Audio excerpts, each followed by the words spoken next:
sou discente do curso de pós-graduação de História da Universidade Federal Rural do Rio de Janeiro. Eu vim falar um pouco sobre a minha apresentação na 10ª Jornada PET História, que ocorreu no ano passado. Na apresentação, eu mostrei um pouco dos resultados da minha pesquisa na monografia. Eu trabalho com a fonte Registro de Aluguéis dos Escravizados da Imperial Fazenda de Santa Cruz. E eu mostrei como eu fiz a sistematização dos dados dessa fonte em um banco de dados na plataforma Excel. A partir do banco de dados, eu construí diversas tabelas que me permitissem analisar as categorias de forma analítica e observar como esses dados estavam se construindo. Eu também mostrei um pouco da construção das fichas biográficas para entender as relações sociais e as relações de trabalho dos escravizados na fazenda. Vamos convidar Amanda Camila Esteves de Souza para apresentar sua pesquisa, que tem o título Escravizadas da Imperial Fazenda Santa Cruz, alugados a diversos IACI, Rio de Janeiro, 1862 a 1861. Você, Amanda. Obrigada, Maria Cristina. Gostaria de agradecer de estar dentro desse espaço. Primeiramente, boa tarde a todos, né? Gostaria de agradecer por dentro desse espaço. Eu apresento minha pesquisa nas jornadas PET Histórias há bastante tempo, é uma rotina para mim e um aprendizado. Cada vez eu me aprimoro mais e isso é muito importante para a gente, né? Apresentar nossas pesquisas. Então, vamos falar um pouquinho sobre o meu tema de pesquisa, que é os escravizados da Imperial Fazenda de Santa Cruz, alugados a diversos IACI, no período de 1862 a 1868. Meu nome é Amanda Camila Esteves de Souza e eu sou orientada pela professora Fabiane Pupinizes. Pode passar?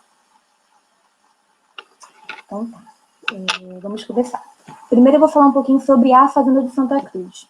A Fazenda de Santa Cruz ela foi um grande latifúndio do século XVI, que começou a ser formado no século XVI, e foi administrada pelos padres da Companhia Jesuíta.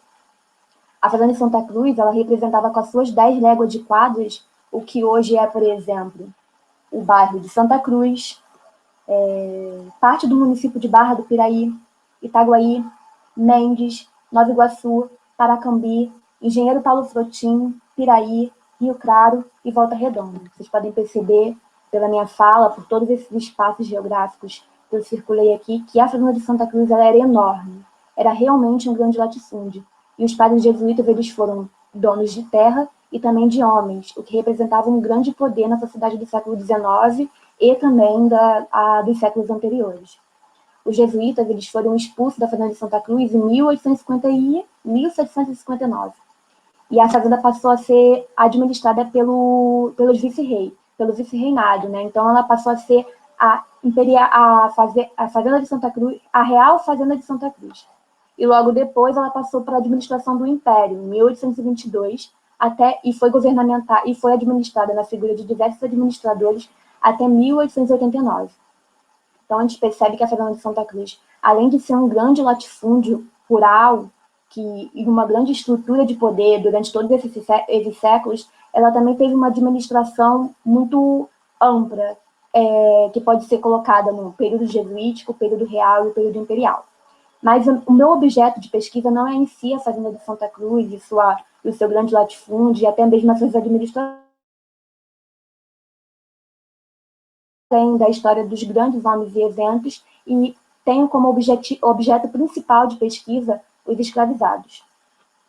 A comunidade escravizada da Imperial Fazenda de Santa Cruz, já em 1759, quando os jesuítas foram expulsos, era uma grande comunidade, era um quantitativo de 1.116 escravizados, o que é um número muito grande. E essa grande comunidade exigia da administração um amplo sistema de negociação, de estratégias, de formalizações, né? Então, a gente observa uma grande estrutura administrativa tendo que negociar com os seus escravizados para que mantessem as relações de trabalho em um espaço sem conflito. Eu tenho como objeto de estudo os escravizados da Imperial Fazenda de Santa Cruz e analiso principalmente as relações de trabalho dos escravizados. Esses slides que vocês estão observando aí é a minha fonte, que é o registro de trabalho dos escravizados da Imperial Fazenda de Santa Cruz, alugados a diversos IACI, que devem os seus aluguéis em 1872 a 1868. O meu encontro com essa fonte foi em 2015. Eu fui até o Arquivo Nacional do Rio de Janeiro. Meu objetivo, primeiramente, era estudar as relações familiares dos escravizados. E eu fui para o Arquivo Nacional com essa cabeça, com essa chave de procura, né? Quando eu falo do Arquivo Nacional, eu sempre agradeço a professora Margarete Gonçalves, que me incentivou a fazer essa pesquisa no Arquivo Nacional e me indicou até mesmo uma doutoranda dela para que me acompanhasse, o que facilitou muito a minha vida como pesquisadora naquele momento, onde eu era uma jovem pesquisadora, eu ainda sou, mas naquele momento foi fundamental para que a pesquisa fluísse.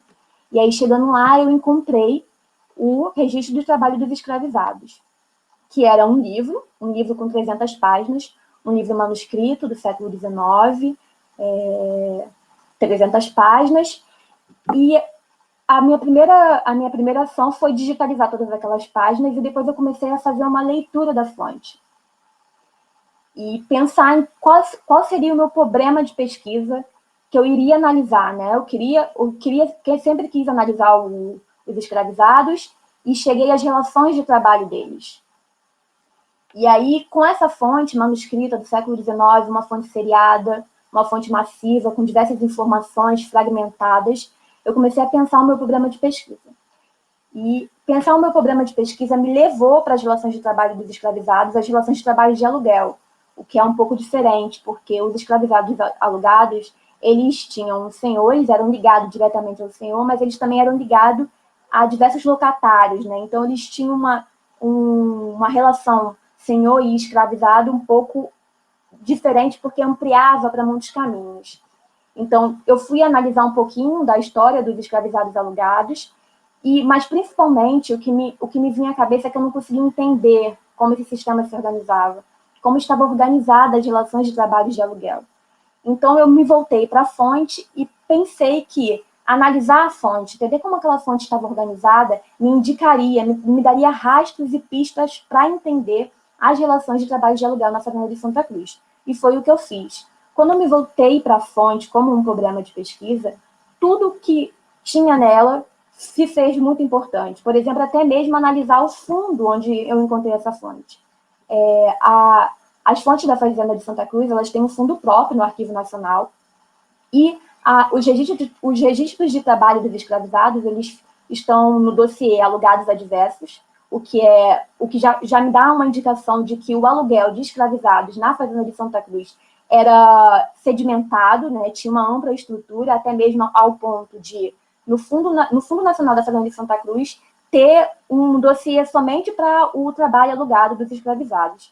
A série é Escravos e a subsérie é Comércio de Aluguel, que me indica mais uma vez que o aluguel dos escravizados ele realmente foi sedimentado na Fazenda de Santa Cruz a ponto de virar um comércio. A Fazenda de Santa Cruz alugou seus escravizados durante todo o século XIX e isso foi formalizado em diversos relatórios e a ponto de ser documentado como um comércio de aluguel. Pode passar?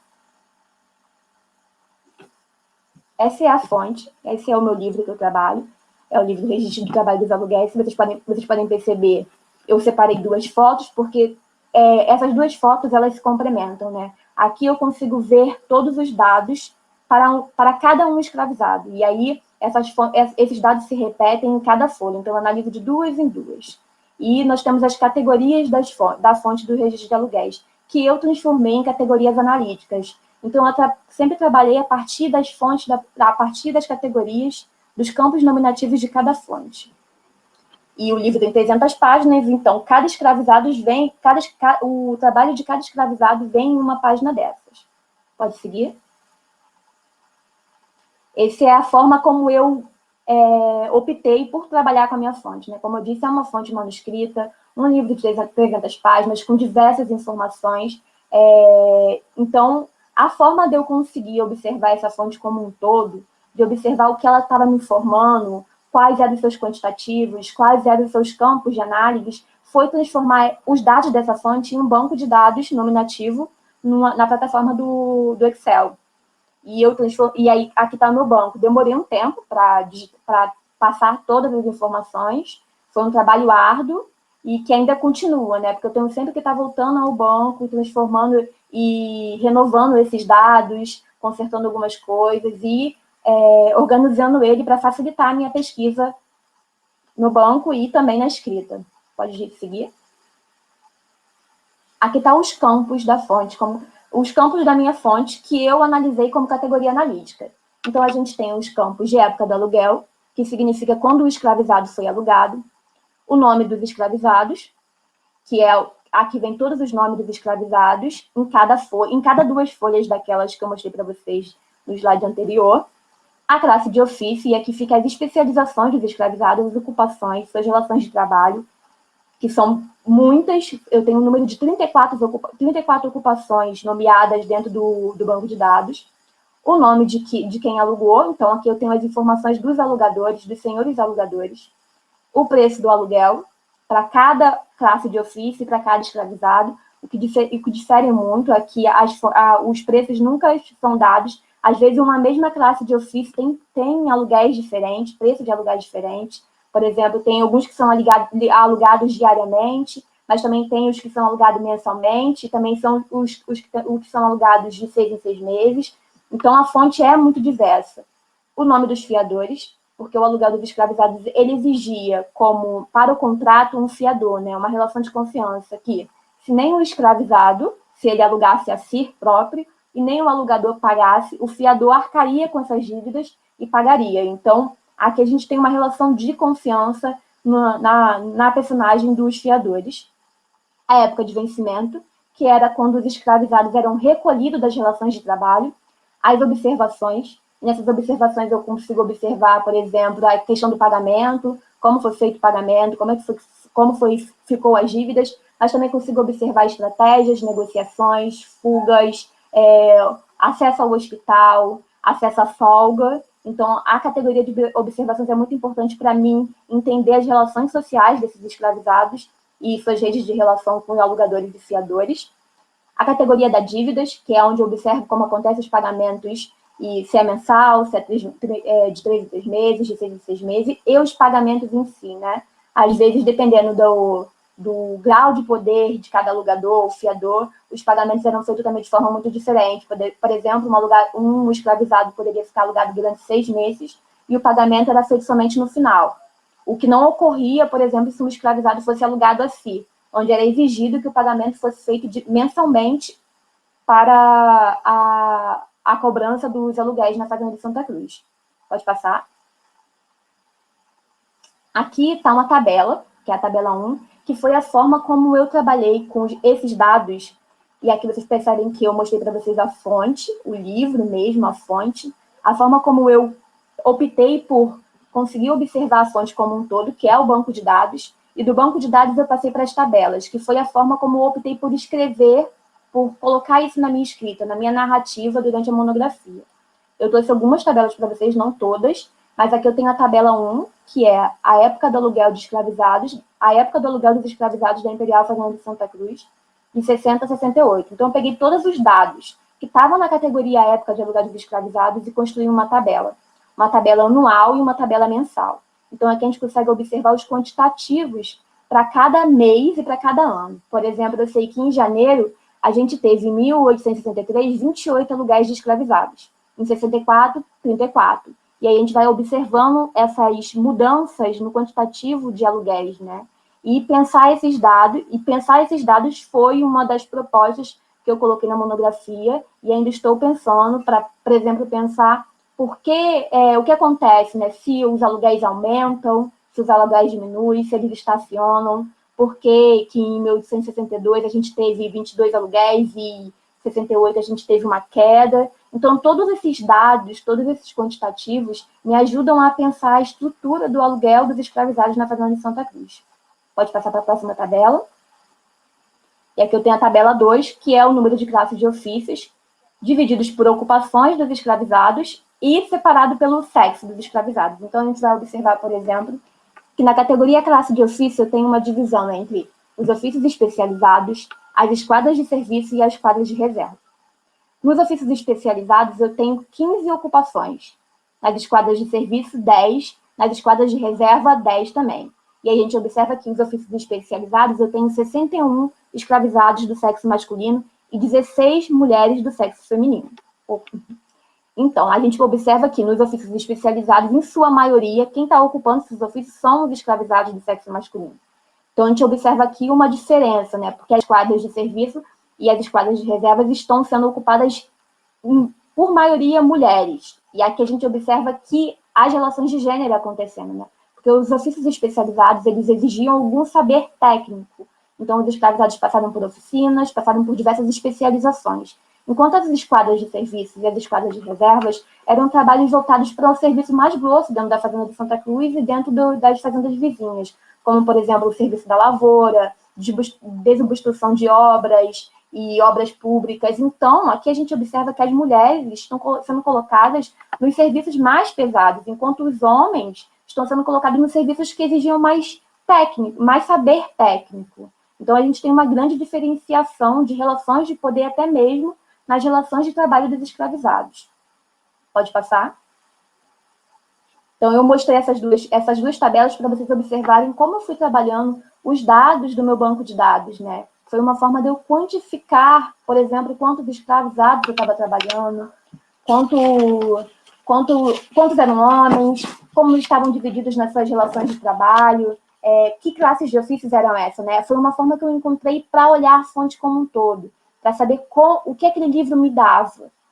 Mas, mais do que isso, mais do que quantificar essas relações, mais do que saber com quantos escravizados eu estava trabalhando, a fonte me oferece mais do que isso. Por exemplo, na categoria Nome dos Escravizados, eu tenho a Alexandrina do Rosário, que trabalha na primeira esquadra de reserva, o Adão Alves, que é pedreiro, a Puquera Rosa, que é feitora, a Clara da Conceição, que trabalha na nona esquadra e é alugada a si, o Simeão de Aleluia, que é ambulante, o João de Santa Ana, que é barbeiro. Se vocês observam, eu estou lidando com sujeitos históricos, e suas relações, suas estratégias, suas negociações, né? Então, são mais que números, eu consigo realmente observar como esses escravizados agiram, suas ações, e isso é muito importante, né? Isso se transformou, para mim, olhando a fonte, olhando como ela estava organizada, em um problema de pesquisa, né? Então, eu saí do analisar a fonte para observar como as relações de trabalho de aluguel estavam organizadas na Fazenda de Santa Cruz, para analisar as relações de trabalho dos escravizados, né? E como essas relações de trabalho estavam interligadas às suas relações sociais, às suas relações de gêneros, mas também às suas famílias, suas relações familiares e tudo, né? Ou seja, as relações econômicas, as relações de trabalho, por aí serem alugados, não estavam separadas das relações sociais, estão totalmente intricados. E aqui nesse slide, eu separei para vocês uma ficha biográfica, né? Que é uma das formas que eu estou usando para trabalhar com cada escravizado. E aqui é novamente uma nova metodologia de pesquisa, né? Trabalhar com fichas biográficas através do cruzamento nominativo do nome dos escravizados. Então, eu tenho a escravizada Ângela Maria, e aqui vocês observam que ela trabalha na classe de ofício da primeira esquadra de reserva, com um preço de aluguel a R$8.000. A época de aluguel e a época de vencimento, por exemplo, a gente pode observar que em 1862 e em 1863 ela foi alugada por 3 vezes. E aqui a gente tem, por exemplo, que de 18 de fevereiro, ela ficou na relação de trabalho de aluguel de 18 de fevereiro a 1º de julho. Em 1863 ela ficou de 1º de fevereiro a 20 de abril, e depois ela voltou novamente a ser alugada de maio a novembro. Então aqui a gente consegue observar como os escravizados relacionam tempo e trabalho nessas duas categorias de análise. A próxima categoria é os alugadores, então a gente observa que nas relações sociais dela, ela tem 2 alugadores, que é o José Francisco Moreira e o José Feliciano Godinho. Quando eu falo das relações sociais, é porque ela tem contato com esses 2 senhores, né? Ela participa dessa relação. Então, esses 2 senhores estão nas suas redes de alianças. Nós temos o fiador, que também participa dessa rede de aliança, que é o Del Genero. As observações são que foi pago o aluguel até junho de 1862. E aí aqui a gente também tem várias interrogações que a gente pode fazer a esse dado. Por que não foi informado o pagamento dos outros meses, né? O que aconteceu? E informou que as dívidas foram pagas mensalmente. Pode passar?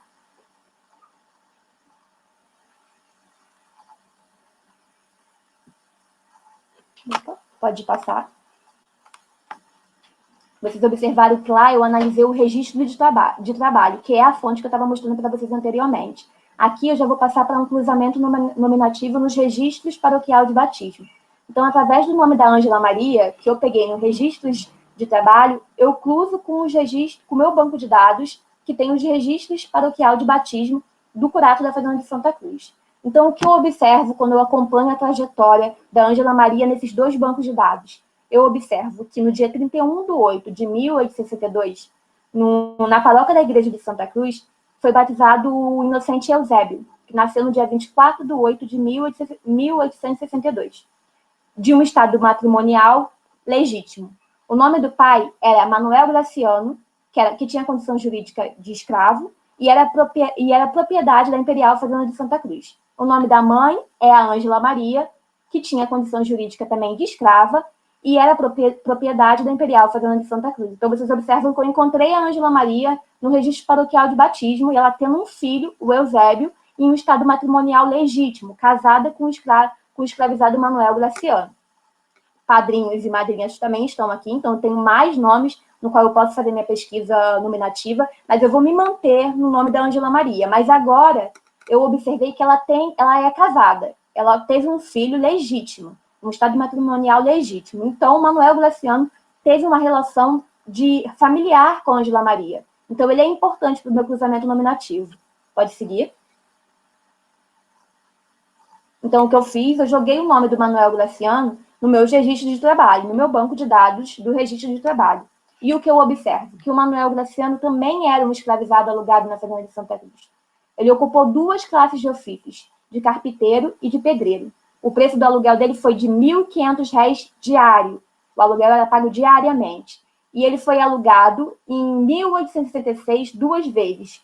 A primeira de 20 de fevereiro a 27 de fevereiro, depois de 2 de março a 17 de março, e ele foi alugado ao doutor Inácio José Garcia. Então, eu observo aqui que o Manuel Graciano ele tá exercendo 2 ofícios especializados, carpinteiro e pedreiro. Então, ele era um escravizado que ele tinha um grau de poder nessa sociedade, pensando dentro das relações de trabalho, muito importante, porque ele exercia 2 ofícios especializados, 2 ofícios técnicos. E mais ainda, o que me garante que esse escravizado também ele estava na sua relação social, em uma boa rede de alianças, é que ele foi alugado pelo doutor Inácio José Garcia. E o doutor Inácio José Garcia, ele é administrador da Fazenda de Santa Cruz durante o período imperial. E ele foi um dos administradores que ele ultrapassou a política de negociação entre escravizados e administradores. Então, a gente observa que essa relação, ela pode estar sendo uma relação que ultrapassa as relações de trabalhos, né? Porque o doutor Inácio José Garcia está alugando o escravizado Manuel Graciano. Então, as relações sociais desses 2 grupos são muito importantes. Entender como isso acontece é muito importante. Pode seguir? Então, o que eu observei foi que a Ângela Maria era casada com Manuel Graciano e teve um filho chamado Eusébio. Então, o que eu fiz novamente? Eu voltei com esses dados para o registro paroquial de batismo. E agora a minha pergunta era, eu queria entender se a Ângela Maria ou o Manuel Graciano batizou alguma criança no curato da Fazenda de Santa Cruz.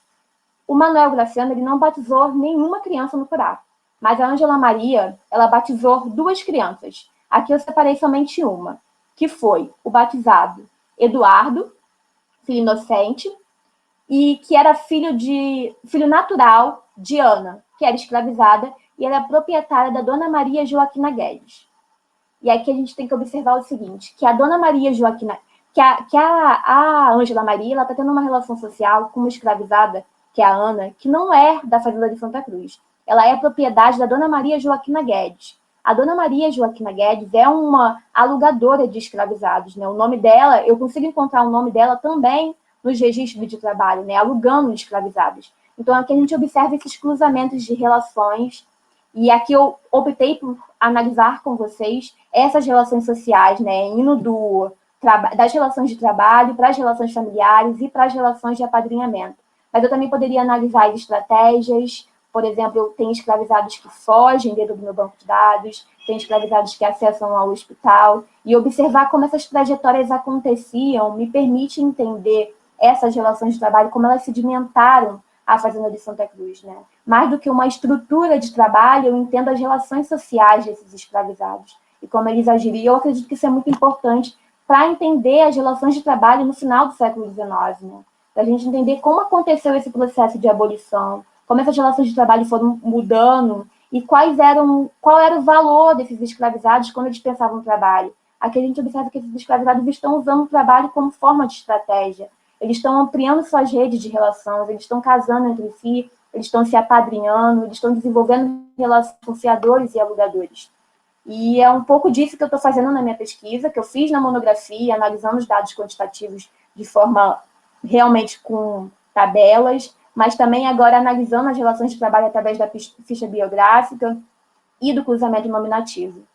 E é um pouco disso. Pode passar? Aqui estão minhas referências bibliográficas, vocês vão perceber uma forte influência da microhistória, por exemplo, no estudo intensivo do material documental, né, porque eu vou da fonte, da leitura da fonte, que já é uma fonte difícil, até o banco de dados, até as tabelas, para depois as fichas biográficas. Então, é um estudo intensivo que se cruza e que eu também posso cruzar com outros documentos. O Engma, que é uma leitura muito importante para a Fazenda de Santa Cruz. O Ginsburg, o nome e o como não poderia faltar.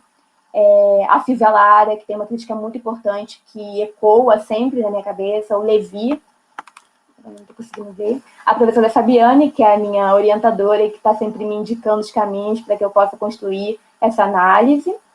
E o Jacques Revel, que também é da microhistória. E é um pouco disso que eu queria apresentar para vocês. Eu espero que tenha sido uma apresentação que deu para entender um pouco dessas trajetórias que eu estou fazendo na minha pesquisa.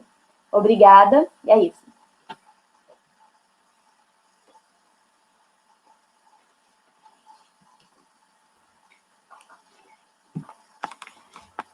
Parabéns, amei essa apresentação, muito boa, muito mesmo. Vi a Fabi aí nessa apresentação, que minha orientadora querida também é doutorado, e a gente vai vendo como a pesquisa ela vai se delineando e a gente vai nos encontrando nela, encontrando também pessoas que fazem parte de nossa história. A nossa vida acadêmica também, além de encontrarmos redes, né, daquilo que nós estamos pesquisando, nosso objeto, nossa vida também se insere nessas redes e vamos construindo esse olhar e essa ciência. Parabéns. Esses são os resultados da monografia, mas também um pouco do que eu estou fazendo atualmente no mestrado, que é através dos cruzamentos de fontes, dos registros de trabalhos e dos registros de batismo, construir as fichas biográficas dos escravizados da Imperial Fazenda de Santa Cruz. E através delas analisar as relações sociais, as relações de trabalho, suas negociações e estratégias no mundo do trabalho no final do século XIX. Espero que vocês tenham gostado. Acompanhem o grupo Pet História e as próximas jornadas Pet História. Obrigada!